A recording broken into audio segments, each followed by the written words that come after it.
CEAP, Centro Espírita Altivo Panfiro. Uma casa de amor. Boa noite aos nossos ouvintes. Que Jesus abençoe a nossa noite de estudos. Capítulo 6, o Cristo Consolador. A vinda do Espírito de verdade, item 5. Como em tempos passados, entre os extraviados filhos de Israel, venho trazer a verdade e dissipar as trevas. Escutai-me. O Espiritismo, como a minha palavra em tempos passados, deve lembrar aos incrédulos que acima deles reina a verdade imutável. O Deus bom, o Deus grandioso, que faz a planta germinar e as ondas se levantarem. Revelei a doutrina divina como um ceifeiro. Juntei em feixes o bem espalhado na humanidade e disse: vinde a mim, todos vós que sofreis. Porém, os homens ingratos se afastaram do caminho largo e reto que conduz ao reino de meu Pai e se extraviaram nos ásperos e estreitos caminhos da impiedade. Meu Pai não quer aniquilar a raça humana. Ele quer que, ajudando-vos uns aos outros, mortos e vivos, isto é, mortos segundo a carne, portanto a morte não existe, sejais socorridos, e que não mais a voz dos profetas e dos apóstolos, mas a voz daqueles que não estão mais na terra, seja ouvida para vos bradar. Orai e acreditai, pois a morte é a ressurreição, e a vida é a prova escolhida, durante a qual vossas virtudes cultivadas devem crescer como cerdo. Médico Jesus, mais uma vez nos reunimos em Teu nome, em nome de Deus, em nossa casa de amor, para estudarmos a doutrina espírita. Nos ajude, nos envolva, e em Teu nome rogamos a assistência do altivo, dos espíritos guias da nossa casa, da nossa irmã Ivone e do Charles, que escreveram a obra a ser estudada. Em nome desses irmãos queridos, em nome do amor, do nosso amor Lourdinha, iniciamos então os estudos da noite de hoje. Que assim seja, graças a Deus.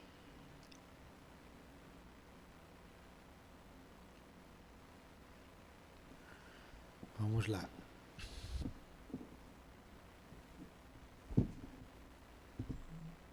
Cavaleiro de Lumière. Vamos para o capítulo intitulado E um destino é traçado. Os dias que se seguiram foram profundamente desoladores para a família de Stannesburg.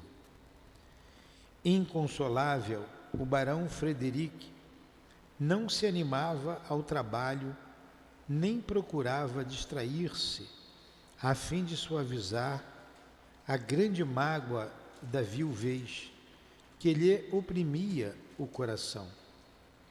Isolava-se em seus aposentos, não consentindo em receber nem mesmo o seu intendente para os entendimentos de praxe.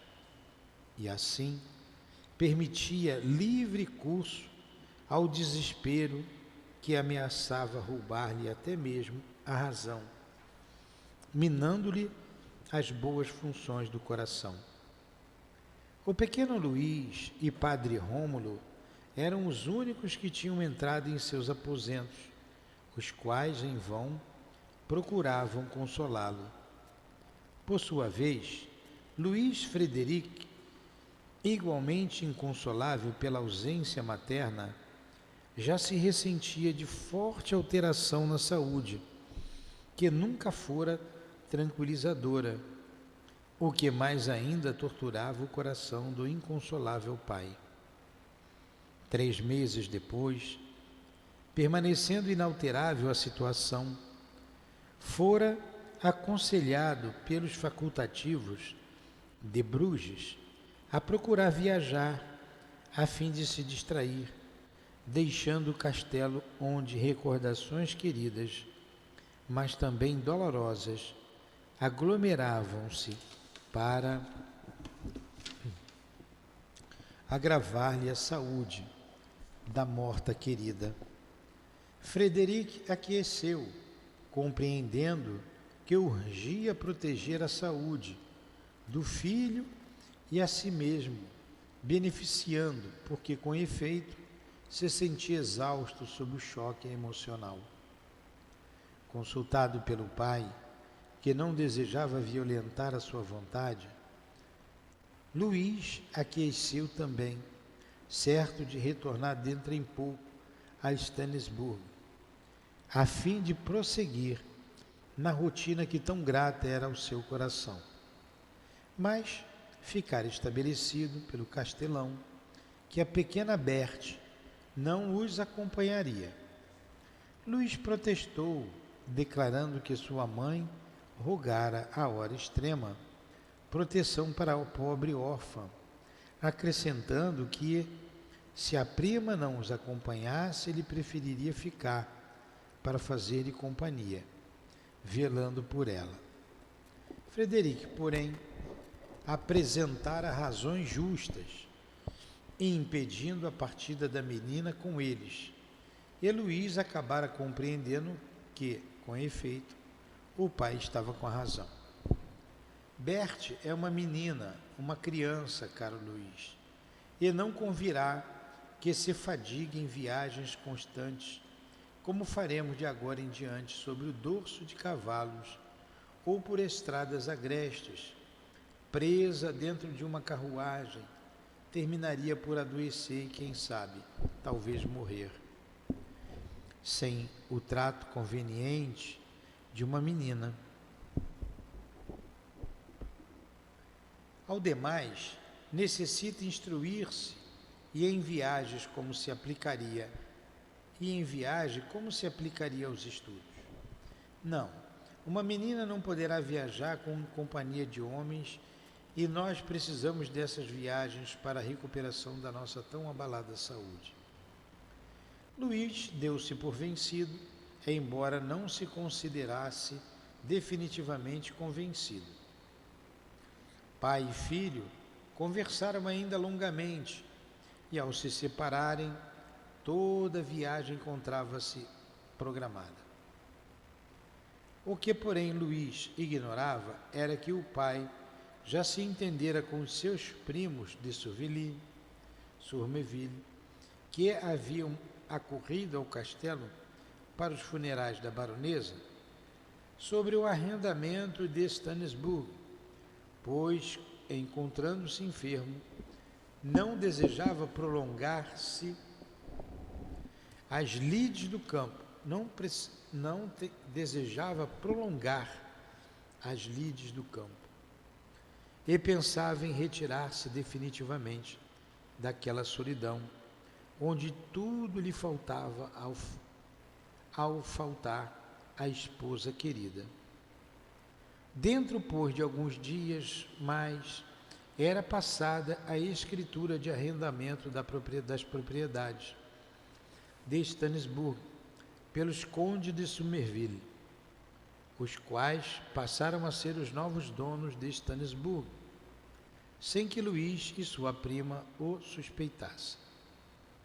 À véspera, porém, de tal acontecimento, Padre Rômulo e Arnaud Numier receberam mensagens cerimoniosas da parte do barão Frederic, escritas em pergaminho timbrado, convidando-os a uma visita urgente ao castelo, para entendimentos importantes, acrescentadas da solicitação da presença de Marie Numier, a antiga governanta da baronesa Claire, a ama de Luís, pessoa benquista pela nobre família.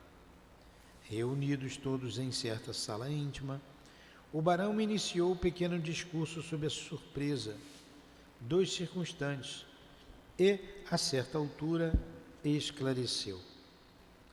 E tenho a honra de participar-vos que me retirarei dentro de alguns dias para a Alemanha, onde tenciono entregar-me a rigoroso tratamento médico, assim como o meu pobre filho, com o qual residirei em um convento, onde meu irmão mais velho é o prior. Rômulo espantou-se e foi sinceramente admirado, que exclamou: que dizeis, senhor barão? Por que levar tão longe os vossos desgostos pela perda da senhora baronesa?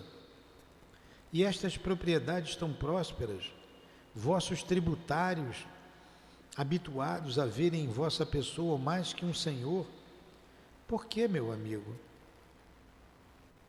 Acabo de resolver arrendar estas propriedades aos nossos primos de Somerville, os quais, como sabeis, são amigos dos seus feudários, como foi minha pobre Claire. Já não dispõe de ânimo para as preocupações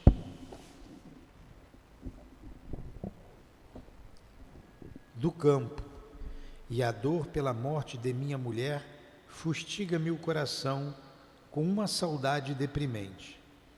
Sinto que enlouquecerei se não procurar reagir de algum modo. Necessito da paz dos claustros.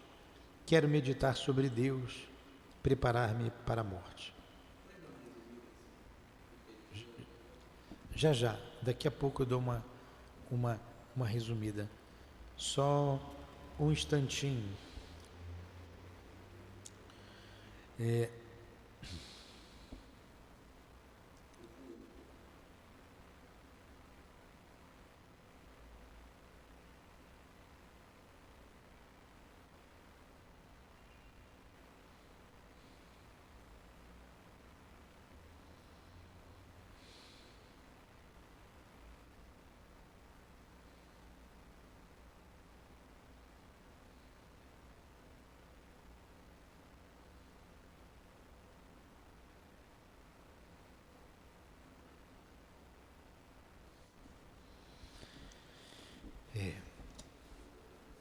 Seguiu-se pequeno interregno, durante o qual os visitantes quedaram-se pensativos, após o que prosseguiu Frederic. Quem é o barão Frederic? Luís Frederic de Stansburg, não é? É o príncipe Frederico de G.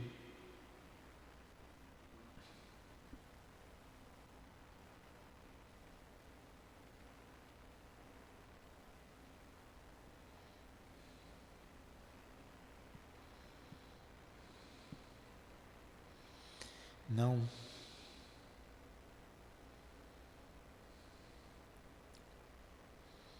Vamos lá, vamos prosseguir, depois a gente dá uma resumida. De outro modo, venerável Padre, sei que sois um santo servo do Senhor, e por isso, pois não sabeis então a verdade, Senhor Barão. Sou apenas um homem cujos ombros vergam ao peso de terríveis responsabilidades. E por isso, atrevo-me a solicitar vosso concurso para a solução de melindroso problema que me atribula soberanamente. Mudai, Senhor, e vosso servo, mandai, Senhor, e vosso servo obedecerá. Se o pedido que vos dignardes fazer-lhe não for de encontro à voz da sua consciência. Como sabeis, venerado Padre, existe em nosso solar uma crença, filha de certa aldeã. Como sabeis, venerável Padre, existe em nosso solar uma criança, filha de certa aldeã, que foi nossa serva, e a quem a baronesa muito se afeiçoara. Recordo, meu senhor.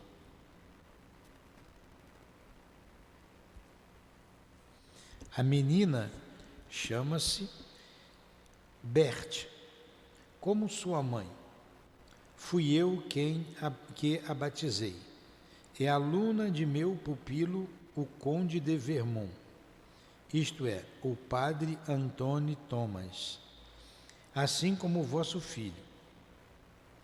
Luiz Frederic, assim como o vosso filho, Luiz Frederic. E seu pai foi o conde Renaud de Sourmeville, irmão da falecida senhora baronesa. O fidalgo deixou passar a impertinência da última frase e prosseguiu. Ao morrer, a baronesa pediu-me que protegesse essa criança, e os pedidos dos moribundos são sagrados e devem ser religiosamente atendidos, quando são justos e razoáveis como esse, e não prejudicam o próximo. Sim, meu senhor, devem ser cumpridos. Se não me engano, a criança em questão foi reconhecida por seu pai e tem direitos ao nome, não é verdade?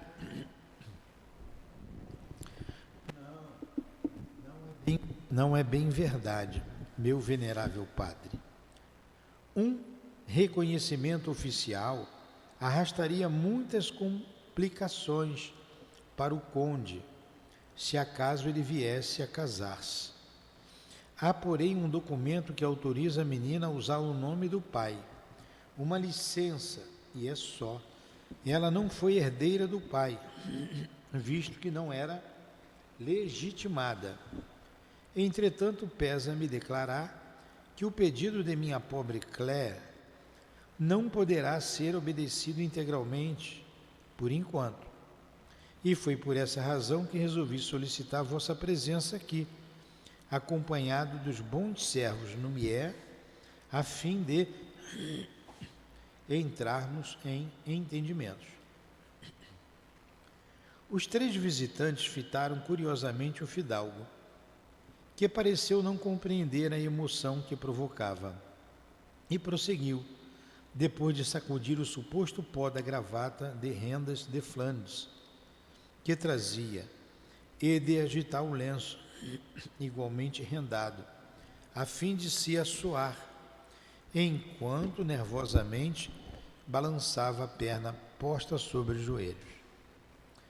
Em razão do meu estado de saúde, que é precário, e dado que decidi residir em um convento de religiosos, não poderei levar nossa querida pupila, que além de ser uma menina, se encontra em época de educação, não podendo, portanto, seguir 2 homens que não saberão tratá-la devidamente. Assim é verdade, senhor barão. Uma preceptora poderá acompanhar-vos, zelando pela menina. Um convento de freiras educadoras conviria muito à educação da pequena Berthe. Adveio Rômulo com sua franqueza, mas Frederic pareceu não ouvi-lo e continuou.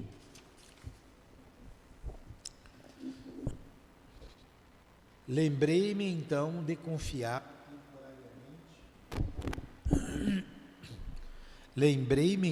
confiá-la temporariamente à vossa guarda e sob cuidados paternais dos nossos estimados servos Lumière, em quem inteiramente confio, os quais saberão conduzi-la com afetos em sua mansão, até o nosso possível retorno para fixarmos residência em nosso velho palácio de Bougres.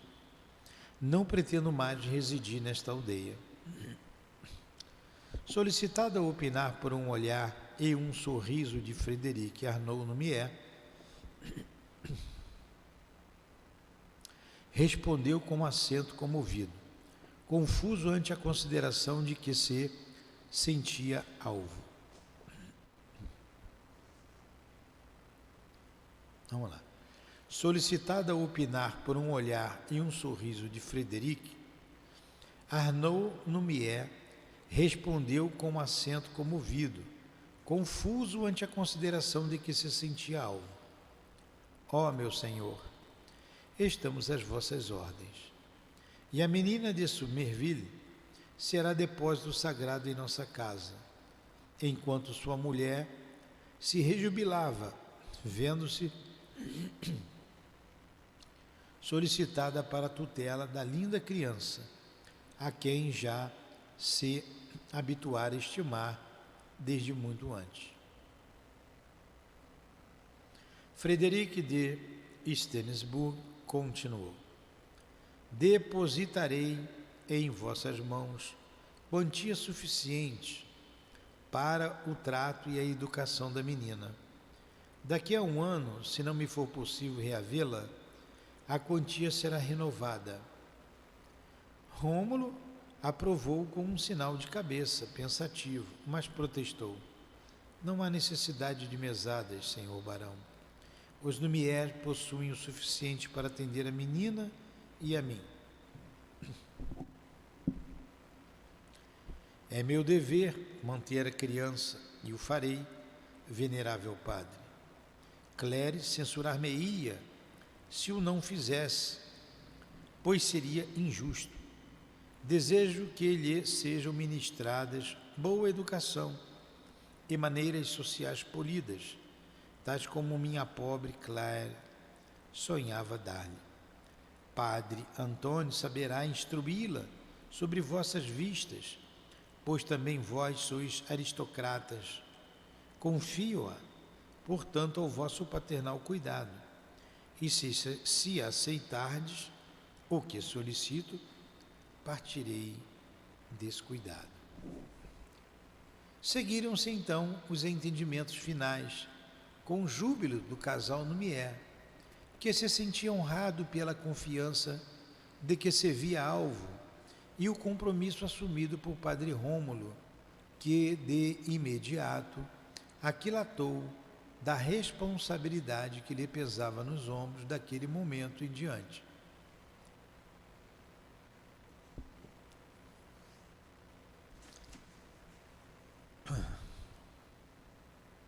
Razoável quantia foi-lhe entregue em moedas de ouro para o trato e a educação da pequena Berthe, no período de 1 ano, e solenes promessas foram trocadas entre os 4 personagens.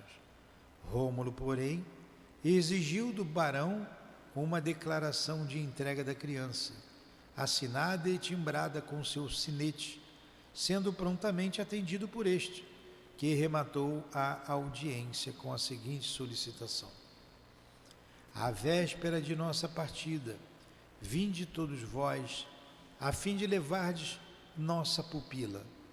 Certamente que assim sendo, ela sentir-se-á protegida para se acomodar à ideia da separação que deverá enfrentar. Despediram-se com amabilidade. Frederic insistiu para que Rômulo pernoitasse no castelo, mas o digno sacerdote esquivou-se, alegando que não poderia faltar às aulas que ministrava aos jovens da região, ao lado de seu pupilo, Padre Tom. Então vamos lá.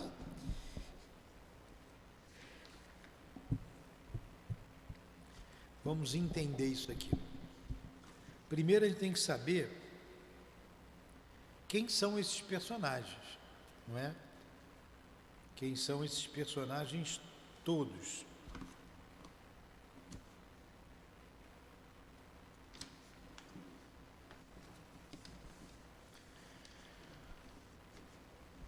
Luís de Narbonne, o capitão da fé do século XVI, que nós estudamos na obra passada, e essa é a continuação, vem como cavaleiro Henri Lumière, certo?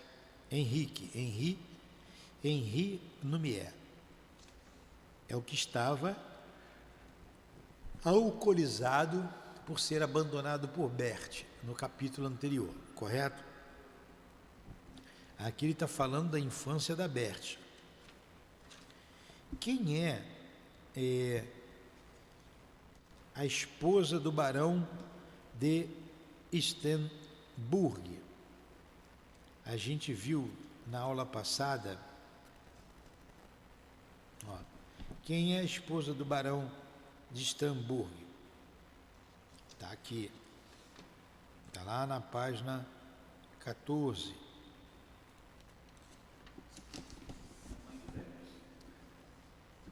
Não, a mãe biológica de Bert desencarnou. E quem engravidou a mãe dela foi o irmão da senhora Marie Lumière.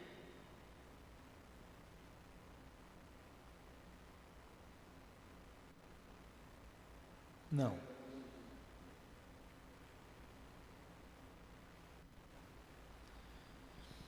O príncipe Federico de G. Quem era o príncipe Federico de G? Não era o príncipe lá que fugiu com a menina Ruth Carolina para a Alemanha? Então, esse príncipe Federico de G é o barão Luís Frederico de Steimburgo. É esse que está doando as terras para a família dele, de Alembert, e está indo embora, porque a esposa dele morreu. E a sua esposa gostava muito da menina, até porque foi o irmão da esposa que engravidou a mãe dela e sumiu e depois morreu e não deu nenhum nome a ela. Ele então está indo embora, não quis levar a menina, e a mãe dela tinha pedido ao próprio filho que a amparasse, que se fosse o caso, casasse com ela. Lembra disso? Então, mas o que foi que aconteceu? Ele vai embora, ele não tem muita simpatia por ela, ele entrega ao padre Rômulo. Quem era o padre Rômulo? O Carlos Felipe I. Carlos Felipe I é o pai da família de La Chapelle. E o pupilo dele, o padre Antônio Thomas, a quem aí ali o barão está falando é com Thomas, né? Não, é com o padre Rômulo. E o outro pupilo do padre Rômulo é o Carlos Felipe II, que era o filho dele, aquele que era médico, que era pastor, protestante. A gente vai ver que o senhor Arnaud de Lumière, a quem ele está entregando a filha, a menina, era o Monsenhor de B. É o Monsenhor de B. E a dama Blandina, que sempre cuidou da menina, é a Marie de Lumière, esposa de Arnaud Lumière e mãe de Henri Lumière, que é o capitão da fé. Entendeu agora a situação?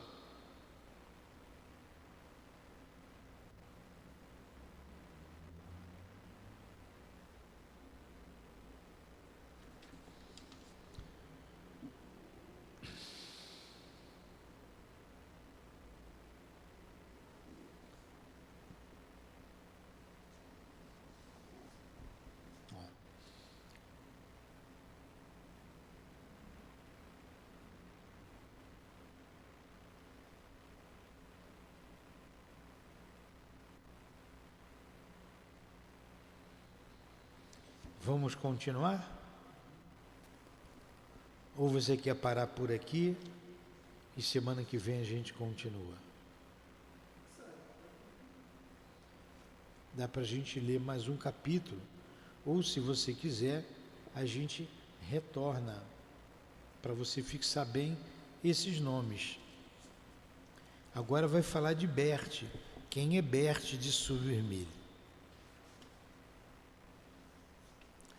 Vou fazer o seguinte, para você entender, eu vou retornar, tá? Para você e quem está nos acompanhando. Olha.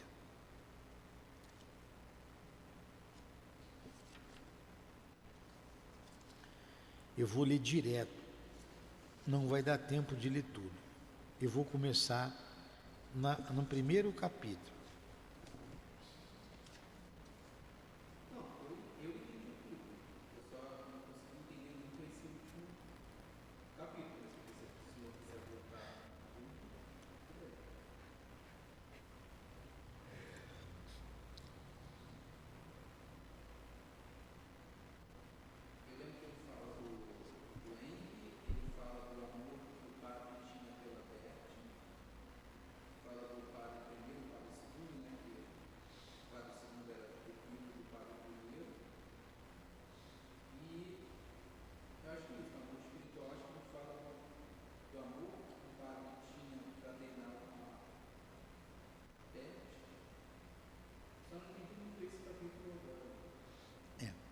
Vamos fazer o seguinte. Eu vou pegar aqui no primeiro capítulo tudo novamente. Não faz mal não, tá? Vamos ver se a gente vai entender essa reencarnação. Tem que ver devagar. Ó, uma reunião espiritual. Todo mundo morreu, tá? No livro passado. Tá todo mundo no plano espiritual. Penalizado. Estou voltando lá no prólogo. Prólogo, achou aí? Penalizado.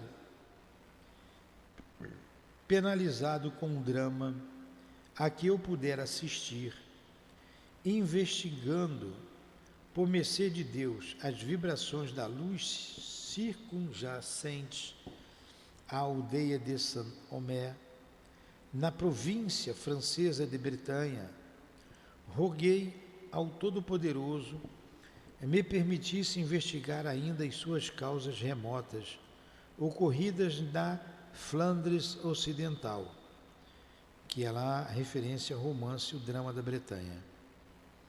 Não me seria fácil o trabalho extrair da ambiência etérica de uma localidade os episódios ocorridos em seus cenários e nela fotografados. É tarefa melindrosa, exaustiva, mas pensei, quem sabe se desse exaustivo labor não resultariam lições instrutivas para mim próprio ou para outrem. Dirigi-me, pois, a Flandres Ocidental, pus em ação as potências sagradas da minha alma, levantei as energias da própria vontade e comecei a investigar as vibrações tumultuadas e confusas daquele recanto da terra. Eu fora informado pela ação do próprio Arnaud Lumière, obsessor de André de Guzman, que essa é uma encarnação depois dessa vida, tá? Que os fatos ligados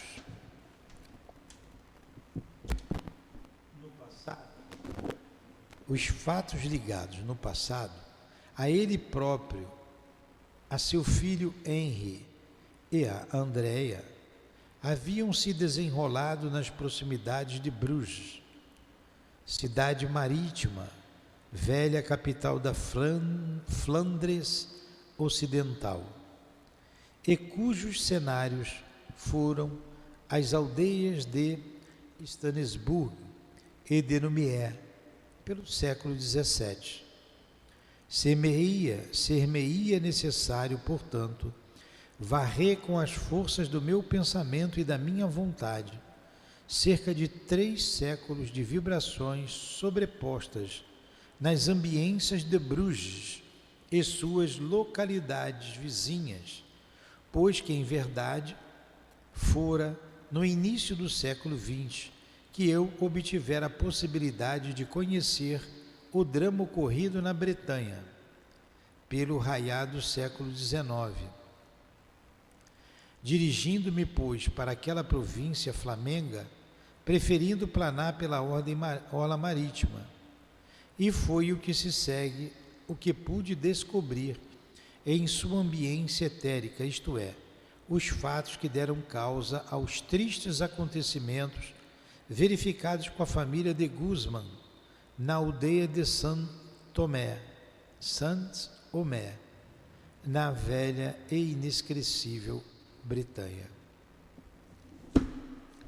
Então ele já está falando lá, isso aqui está falando lá na frente, tá?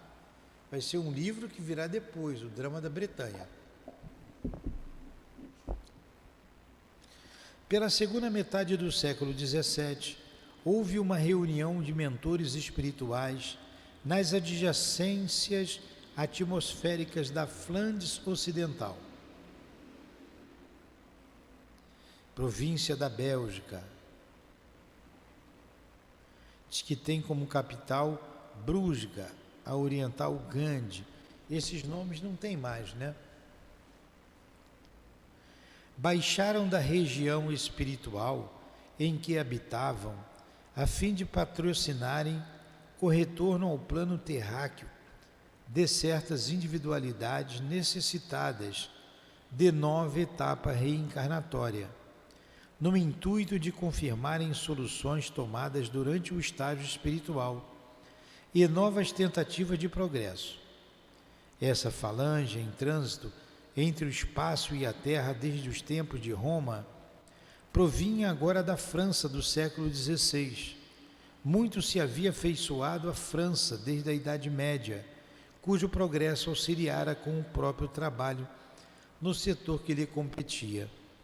Compunha-se tal falange de uma numerosa família de espíritos afins, e que desde os dias de Roma encarnavam em conjunto, fiéis a um sentimento de amor que tocava as raias do egoísmo, mas cuja dedicação ao bem obtivera o beneplácito divino pela sinceridade de que davam constantes testemunhos.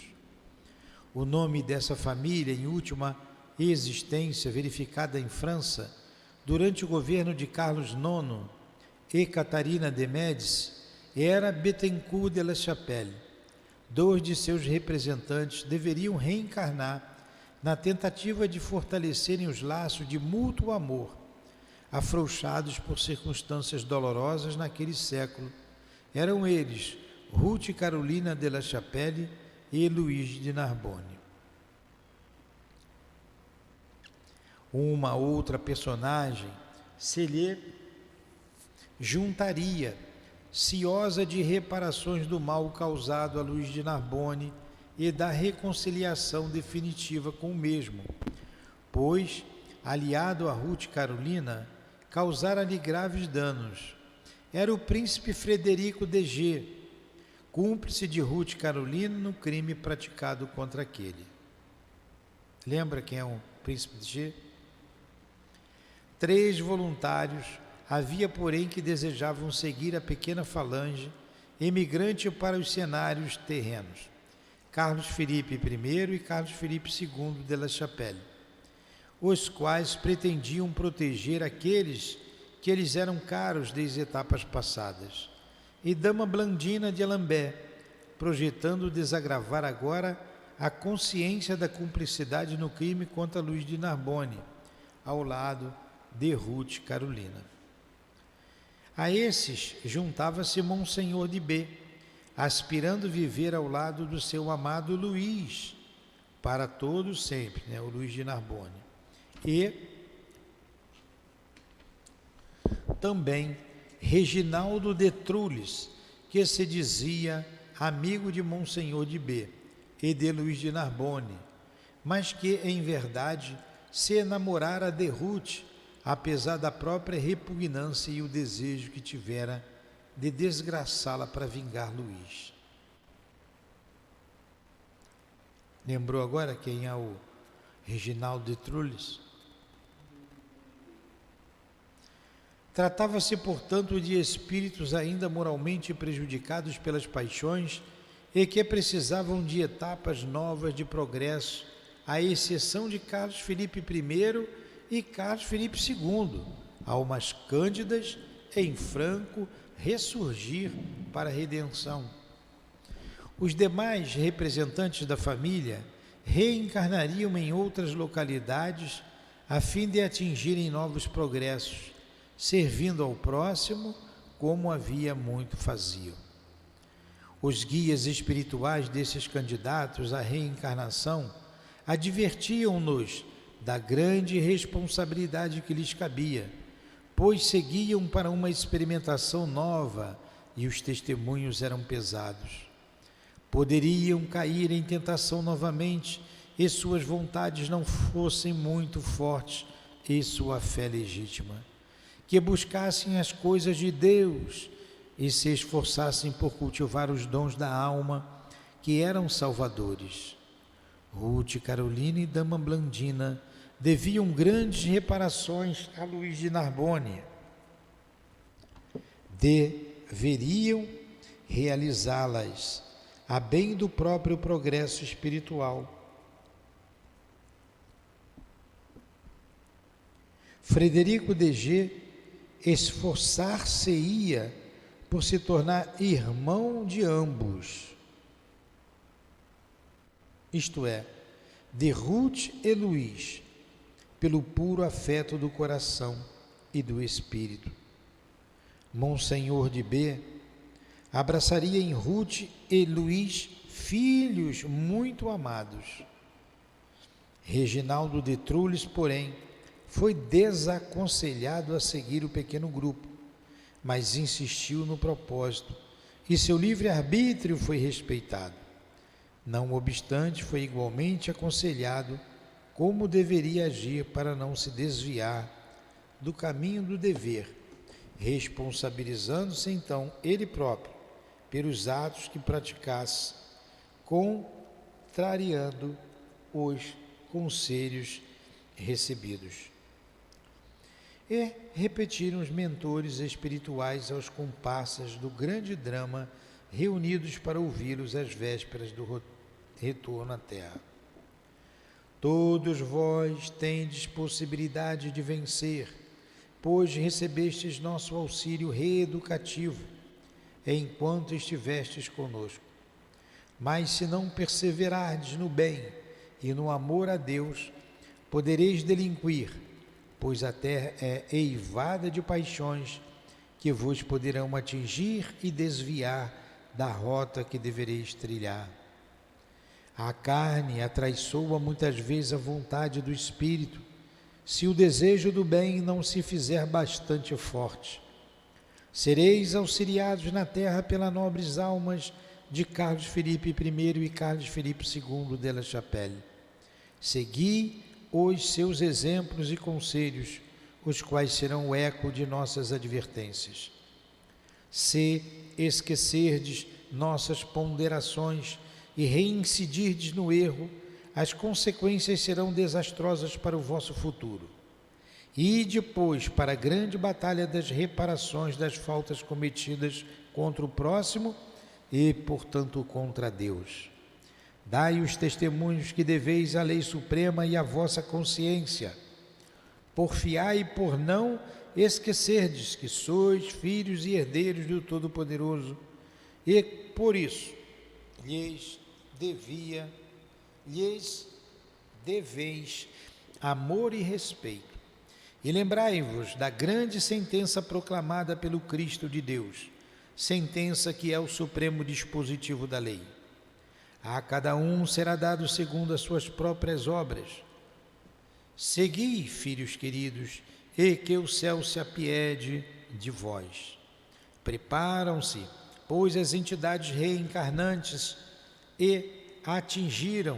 preparem-se, pois as entidades reencarnantes e atingiram a Terra nas seguintes condições pessoais. Luís de Narbonne, o capitão da fé do século XVI, será o cavaleiro Henri Lumière.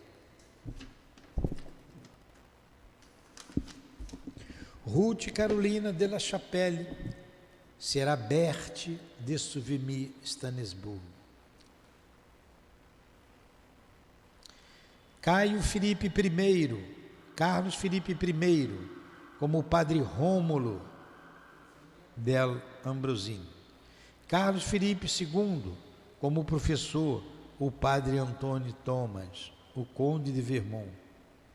Monsenhor de B, como camponês Arnaud Lumière, pai de Henri. O príncipe Frederico de G, como o barão Luís Frederico de Stansburg, é o menino Luís, tá? Dama Blandina de Alembert, como a camponesa Marie Lumière, esposa de Arnaud, mãe de Henri. Reginaldo de Trulles, como Ferdinand de Gaulle, conde pra Contal. E novo drama de paixões e aventuras desencadeou-se no cenário da Terra, próprio como tantos outros, de um planeta de provas e expiações, onde reencarnam réprobos e delinquentes.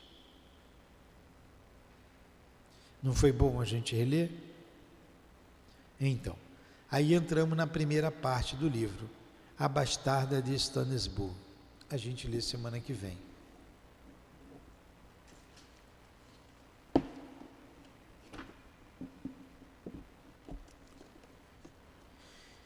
Que a nossa Ivone nos ajude a compreender essa história.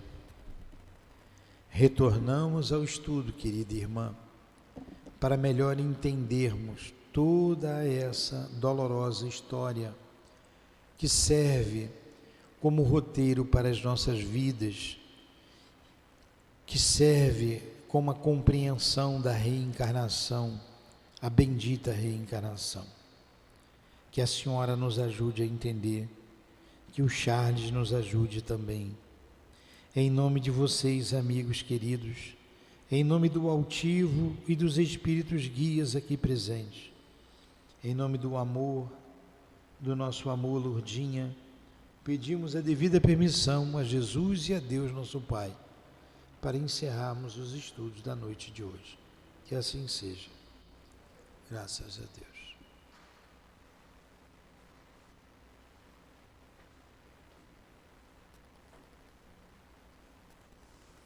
CEAP, Centro Espírita Altivo Panfiro. Uma casa de amor.